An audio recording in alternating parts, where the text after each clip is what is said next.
Hello everyone and welcome to another team video. This time we're going to be covering the newly released Clorinde. I've been testing her for a few days and now I'm going to share what I found to be the best teams to play her in. As normal, I'll go into all things you need to know when it comes to these teams, as well as mention a few different variations of them that best fit you. Without further ado, let's get right into the teams. Starting off with the first team, and the team I found to be her very best, is Clorinde's quickbloom team. This team is my favorite of her teams because it's just a very strong and very effective team to use her in. It feels really good to play Clorinde in this team, and that's because of the really good damage the team dishes out. Damage wise, this team lacks nothing and actually shines in every regard. You've got high personal damage with the likes of Clorinde, skill and burst, Fischl through Oz, and Furina with her skill, all of which are massively buffed through Furina's burst, which makes a massive difference in damage. And the nice thing is that Clorinde heals on her own, and this healing is enough to create Furina's fanfare stacks. So you've got high fanfare stacks without the need of a dedicated healer, and instead you can just focus on offense. Next to personal damage, you've got tons of reactions going on which really do add up in damage. With Quick Bloom, you'll be performing Quicken, Aggravate, as well as Hyper Bloom in the background. It's because of all these things that this team is able to really output some nice damage, and to be quite honest, enemies' health bars just disappear really quickly. Like, no joke, half of the time, I'm really not even looking at the enemy's HP, I'm just focusing on Clorinde's Bond of Life so I can use her skill at the right time. And before I know it, the rotation is done, I look at the enemy's HP bar and it's like 60% gone, if they're not dead already. So I highly recommend to try this team out, especially for those that feel as though Clorinde is weak. I know what you mean. There are times in which Clorinde really doesn't feel that good, but truthfully in this team I have no complaints whatsoever. Rather, she feels really good to play. Now, some of you are probably thinking that this team is flawed since there is no proper healer to maintain the HP of the other 3 units. Glancing over the fact that Furina's passive does actually heal the team when Clorinde overheals, you're still mostly right. Though Furina's healing does occur, it's definitely not high enough or good enough to solely rely on. Unless you're able to dodge enemies' attacks really well.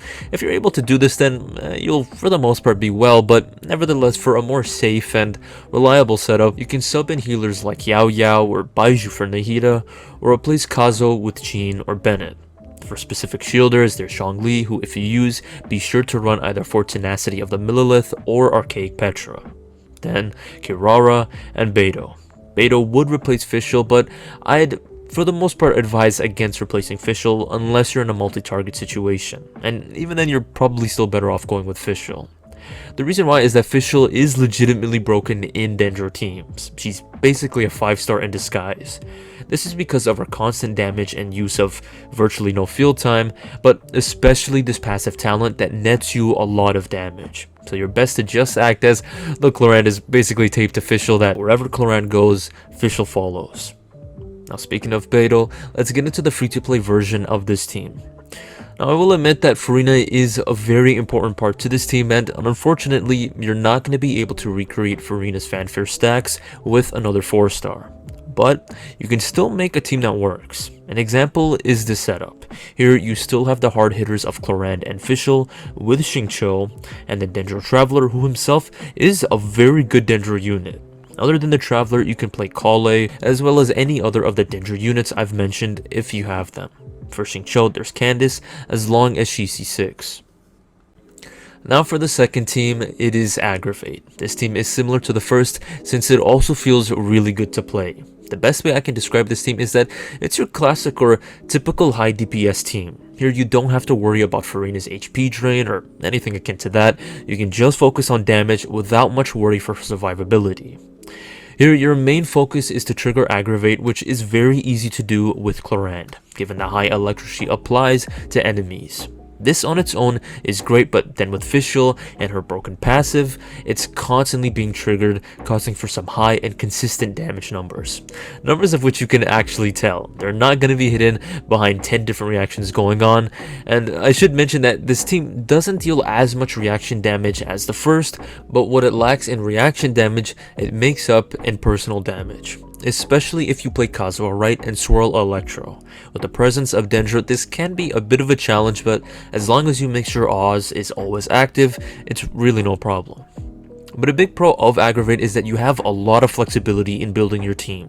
While I prefer this setup, you can absolutely switch out the units I've played. For instance, you can sub in Beto for Fischl, and while I did just go over how great Fischl is in Clorind's teams, there's no denying that this Abyss is pretty punishing on Clorind, especially the first half. There's the Maku Genkis with that floor ice attack that you can't get away of, and that takes away a lot of your HP, and then there's Coppelius with his dumb shield, and then the lady sniping you from the friggin' distance. It's honestly a bit of a headache, but without a doubt the next Abyss is going to be much better for Clorind. But in the meantime, you would do well to have a defensive option in your team, and a good option is Beto, as is Baiju, and any other of the shielders I last mentioned. Instead of Fischl, you can also play Miko. Miko has always been great in aggravate. She's been an amazing option, and she remains as an amazing option for Clorind. Aside from Kazuha, you can play Sucrose, Lynette, and even Jean. Here, Jean will be a 2-in-1 unit, since she'll heal and apply 4 Viridescent. And while Jean won't grant electro damage bonus or attack to your team, if she's C2, she can give Clorind an attack boost, which is actually a really good buff. With it, Clorind will normal attack more often, she'll build up more Bond of Life, and she'll be able to get off more of her skills, so attack speed is a really good buff to have.